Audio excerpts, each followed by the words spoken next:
안녕하십니까. 2023년 1월 23일 최병호 이펙트 시작하겠습니다.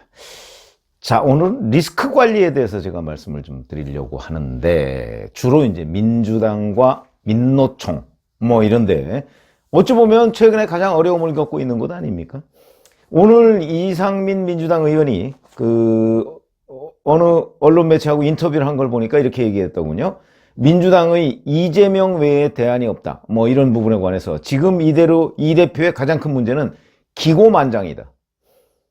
당대표의 압도적 지지로 당선되고 자신의 개인 비리에 당 전체가 보호와 방탄에 나서고 있고 차기 대선 주자 선호도 1위를 달리고 있으니 눈에 보이는 게 없는 것이다. 의석수가 몇 석인데 대안이 없겠느냐. 이재명밖에 없다는 논리 자체가 틀린 것이다. 이렇게 얘기를 하면서 이재명 대표가 대표직을 내려놔야 하는 거 외에는 방법이 없다. 이렇게 얘기를 하는데, 이재명 대표가 스스로 대표직을 내려놓을까요? 턱도 없는 얘기죠. 그렇게 내려놓을 것 같으면요, 국회의원 배지 달지도 않았고 대표직에 도전도 하지 않았습니다. 원래 지금과 같은 방탄정당 민주당, 이거를 그림에 그리고 이재명 대표가 배지를 달고 대표직에 도전했던 거죠. 그러니까 민주당의 주인이 되고자 하고 있는 겁니다, 지금 이재명 대표가. 근데 실질적으로 거의 주인처럼 됐죠. 대안이 없으니까요. 이낙연 전 대표, 예를 들어서 대안이 됩니까? 제가 보기에 이낙연 전 대표는 너무 신중하기 때문에 대안이 안 되는 것 아닌가. 이런 생각이 들고, 김경수 전 지사는 복권이 안 됐으니까. 그러니까 제대로 지금 할 수가 없는 거고, 이제 정당 대표가 될 수 있겠지만, 이제 아마 복권을 노리고 뭔가 스스로 정치 활동을 자제하고 있는 것 아닌가. 이런 생각이 드는데, 어찌됐든 간에 이상민 의원의 말처럼 이재명 대표가 스스로 대표직을 내려놔라. 그러면 우리가 대안을 찾을게. 이거는 현실적으로 적어도 저희 같은 사람이 그동안 정치를 관찰해온 결론에 따르면 맞지 않는 얘기다. 이재명 대표 스타일 절대 내려놓지 않는다. 빼앗아야죠. 근데 빼앗을 사람이 없는 거 아닙니까? 그러니까 대안이 없다고 하는 겁니다. 그러니까 민주당은 리스크 관리가 안 되는 거고요. 민주당의 최대 리스크가 바로 이재명 대표인데, 이재명 대표가 민주당의 당권을 장악하고 있기 때문에 이걸 어떻게 내려놓을 방법이 없는 겁니다. 아무리 압박을 해도. 물론 다수의 국회의원들이 들고 일어나서 또 최고위원들이 총사퇴하고 어쩌고 이러면 되지만, 현재 그런 단계도 아니고, 그런 단계가 올까요, 과연? 쉽지 않습니다. 저는 늘 연말 얘기를 합니다. 이제 총선 때 이재명 대표 간판으로 이 총선을 도저히 치를 수가 없다. 그런 판단이 들 때 총궐기 하는 건데, 그것도 될지 안 될지 모르겠습니다. 왜냐하면 총궐기 하더라도 당권을 장악하고 절대 대표직을 내려놓지 않으면 방법이 없습니다. 과거에 김대중 총재가 꼬마 민주당 시절에, 그러니까 이기택 대표의 민주당과 통합했을 때요, 이기택 대표가 당권을 안 내려놓으니까, 압도적 다수가 DJ였습니다. 당권을 안 내놓으니까 자기가 의원들을 다 빼내와서 신당을 창당했던 거 기억하실 겁니다. 그 정도로 당권이라는 건 중요한 겁니다. 그러니까 지금 내놓으라고 해서 내놓을 것 같았으면 이재명 대표 도전도 안 했습니다. 현실적이지 않다. 저는 그렇게 보는 거죠. 만약에 민주당에 주인이 있다, 이재명 대표 외에, 그러면 벌써 리스크 관리에 들어갔죠. 그 대표적인 게 바로 이런 겁니다. 1995년 10월에 기억나실 겁니다. 노태우 비자금 사태 때, 노태우 비자금 폭로가 있고 나서 노태우 대통령이 사과문, 대국민 사과를 발표하겠다, 그렇게 예고를 해놓으니까 그 8시간 전에 당시 DJ가 중국 방문 중이었거든요. 중국 방문하는 와중에 곧바로 자기가 1992년에 노태우 대통령으로부터 20억을 정치자금 쪽으로 받은 적이 있다, 실토를 합니다. 그거 노태우 대통령이 아마도 그걸 폭로할 예정이 없었던 거로 보이는데, 자기가 리스크 관리를 먼저 한 거죠, DJ가. 그 이유가 어디에 있느냐? 이건 바로 DJ가 당시 민주당의 주인이었기 때문입니다. 그렇기 때문에 리스크 관리 차원에서 선제적으로 자기가 20억 받은 걸 실토하고 그게 아무런 조건이 없었고 결국은 자기가 국민들한테 죄송하다. 이건 정치자금이다. 이렇게 해서 관리를 해나가. 지금 어찌 보면 민주당이 주인이 있다면 이재명 대표의 리스크를 그런 식으로 관리해서 이재명 대표를 빨리 손절하고 여기다 비대위를 만든다든가. 왜냐면 앞날이 뻔히 보이니까 늪이 보인다는 거죠. 그런 점에서 본다면 지금 리스크 관리가 안 되고 있다. 이렇게 충분히 말씀을 드릴 수가 있는 것이고, 이게 이제 어찌 보면 이재명 대표의 정치력일 수도 있습니다. 무슨 얘기냐면 문재인 전 대통령 잘 아시다시피 원래는 조국 전 장관, 김경수 전 경남지사 뭐 이런 사람들을 본인을 이을 차기 민주당 후보로 상정을 했던 거 아닙니까?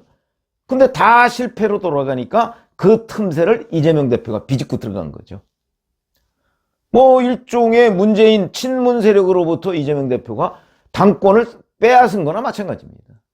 그런 점에서 본다면 이재명 대표의 정치력을 따라갈 사람이 제가 보건대는 민주당 내에서는 없다. 그런데 그 사람이 사법 리스크에 딱 걸리니까 누구도 지금 이재명 대표를 어찌 할 수가 없는 겁니다. 그러니까 리스크 관리는 물론 안 되고, 이런 민주당으로 보면 안타까운 일이죠. 여기만 그렇습니까? 민노총 마찬가지입니다.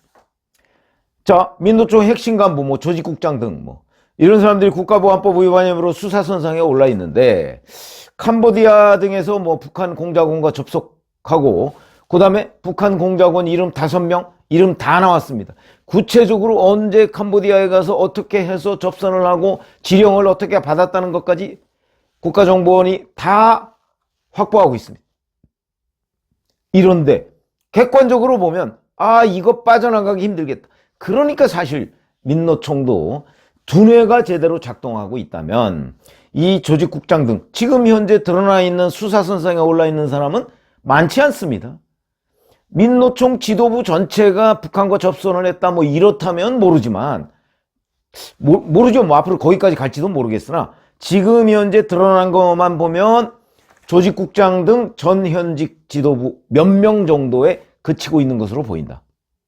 그러면 민노총 지도부에서 볼 때 지금 드러나 있는 거하고 조사를 해보면 이게 우리가 돌파할 수 있느냐 없느냐, 그건 알 수 있는 것 아닌가요?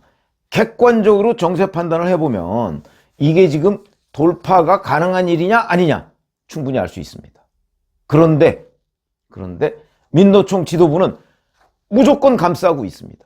그래서 제가 민주당과 민노총의 리스크 관리를 얘기하고 있는 겁니다. 이게 무조건 감쌀 일이 아니고요. 상황을 딱 보고 요게 예를 들어서 이재명 대표가 6개월 뒤에 어떻게 될까요? 글쎄요. 성남FC 후원금 의혹은 뭐 바로 구속영장 청구해도 그 문제가 없을 지경이고, 대장동은 좀 애매하기는 합니다만은 아마 대장동도 지금 검찰이 자신하고 있는 것으로 봐서는 거기 법조인들 많이 있지 않습니까? 그 사람들이 조금 객관적으로 판단한다면 저는 대장동의 6개월 뒤 어떤 일이 벌어질 것인가, 자기네들도 정보력이 있을 거거든요. 충분히 6개월 뒤를 예측할 수 있을 것 같아요. 적어도 확률상 80 내지 90% 정도는 저는 예측할 수 있을 거라고 봅니다. 근데 그 정도에서 돌파할 수 있다라고 하면 뭐 상황이 다르죠. 그럼 돌파해야죠, 민주당으로서는. 그러나 저희 같이 이제 법조 취재를 과거에 해보고 이런 사람들을 보면 돌파할 수 없습니다, 이거는. 그렇다면 손절을 하든가 결별을 하든가 뭔가 대책이 나와야 된다. 왜냐하면 6개월 뒤, 1년 뒤가 뻔히 보이는데 그냥 함께 무조건 감싸기, 방탄으로 해서 같이 죽자 이런 거밖에 안 되거든요. 지금 이재명 대표는 거의 같이 죽자는 분위기입니다. 왜 민주당이 이재명이라는 사람과 같이 죽어야 합니까? 이재명이 언제부터 민주당의 주인이라고요? 그렇기 때문에 민주당의 주인의식을 가지고 있는 당원들, 근데 그게 현재 대표주자가 없습니다. 그래서 뭐 문제이긴 하지만 어쨌든 간에 주인이 없기 때문에 지금 이재명 대표와의 결별, 이걸 못하고 있는 거죠. 대안도 없고요. 리스크 관리가 안 되고 있는 거죠. 민주당, 민노총 마찬가지입니다. 그러다 보니까 자, 민노총 지금 이 간첩 뭐 이런 몇몇의 간첩 행위 이런 걸로 수사를 받고 있는데 아마 객관적으로 본다면 한 3개월쯤 뒤에 이 사람들이 어떤 상황에 처했을까? 지금 민노총 지도부가 이 사람들을 마냥 감쌌을 때 민노총이 우리 국민들 내지는 그 한국노총과의 관계 내지는 그 뭐 어떤 정치적인 위상 이런 것들이 어떻게 될까? 그냥 방어하고 뭐 압수수색하면 막고 이래서 돌파할 수 있을 것인가 하는 거를 민노총에 적어도 핵심 지도부인 사람들 생각을 해야 되는 거죠. 그냥 무작정 끌려가서 어쩌겠다는 겁니까? 같이 죽자. 몇몇 그 국가보안법 위반 혐의를 받고 있는 그 전현직 지도부 이 사람들하고 지금 민노총이라는 거대한 조직이 같이 죽자 그래도 되는 건가요? 민노총에는 일부 건전한 생각을 가진 사람도 있을 수 있는 건 아닙니까? 그런 점에서 민노총도 리스크 관리가 안 되고 있다. 민주당과 민노총이 이렇게 리스크 관리가 안 되고 있으면 어찌 보면 민주당의 상대 정당은 국민의힘이고 민노총의 글쎄요 뭐 민노총의 뭐 여러 가지 과격한 뭐 행동 뭐 이런 것들 굉장히 문제가 많이 되고 있는데 노조도 또 노조 활동이 보장받아야 될 측면이 있습니다. 그러니까 그런 건전한 노조활동 보장이라는 측면에서 보면 민노총이든 한노총이든 어디든 여튼 그 노동조합 운동은 또 하기는 해야 되는 거니까 그 어느 한쪽이 완전히 무너지는 거는 또 바람직한 건 아니거든요. 그런 거 저런 걸 다 관리한다면 적어도 본인들의 위기가 지금 닥쳐오고 있는데 이 위기에 대해서 전혀 둔감하고 이 위기의 끝이 어디인지 어찌 보면 보이는데 그 관리를 왜 못할까? 이제 저희 같은 사람은 기자이기 때문에 그게 약간 궁금해지는 대목이다. 뻔히 보이는데 이재명 대표 6개월 뒤 보이지 않습니까? 민노총의 6개월 뒤 모습, 특히 민노총의 이 조직국장 등 이른바 국가보안법 위반 혐의를 받고 있는 이 사람들의 6개월 뒤 모습이 어떨 것인지 저희는 뻔히 보이는데 그런데 지금 그냥 무조건적인 감싸기만 하고 있는 거죠. 이게 잘 이해가 안 된다는 거죠. 그런 점에서 본다면 민주당도 그렇고 민노총도 그렇고 조금 더 지금보다 이 수렁에서 빠져서 조금 객관적으로 사태를 분석하는 뭐 팀이 있든가 아니면 누군가가 있지 않으면 아마 민주당 글쎄요 저보고 예상하라고 그러면 아마 거의 올 연말쯤 되면 아마 아수라장이 될 가능성도 있습니다. 이재명 대표 때문에. 아니 대표가 사법 리스크에 계속 시달리고 있는데 그 당이 온전하게 갈 수 있겠습니까? 그렇게 되면 오히려 정치판에는요 의외의 변수가 등장할 수도 있습니다. 생각지도 못했던 변수들이 등장할 수도 있는 거죠. 사실은 국민의힘은 이 전체 전국을 집권당은 전국을 조금 안정적으로 관리할 필요가 있기 때문에 그런 점에서 돌발 변수라는 건 국민의힘도 경계해야 되는 거죠. 그런 점에서 본다면 지금 현재 민주당과 민노총의 리스크 이걸 어찌 보면 집권당이 사실은 한쪽으로 좀 이렇게 숨통을 터줄 필요도 있는데 그런 것들이 제대로 안 되고 있고 이 자체적으로 민노총과 민주당은 리스크 관리도 안 되고 있고 그래서 이렇게 되면 결국 불안감이 계속 커져가는 상황이 된다. 이건 위험 요소거든요. 그래서 뭐 이상민 의원 등등 몇몇 좀 그 전략이 있는 사람들이 뭐 마침 이제 뭐 비이재명계에서 뭐 이런저런 모임을 한다고 하니까 거기서 아마 토론들이 있겠지만 민주당의 뭐 1년 뒤에 살 길 뭐 이런 것들을 좀 토론을 해봐야 되는 거. 그거는 결국 리스크 관리가 되는 거죠. 민노총도 마찬가지다. 오늘은 그 말씀을 드렸습니다. 고맙습니다.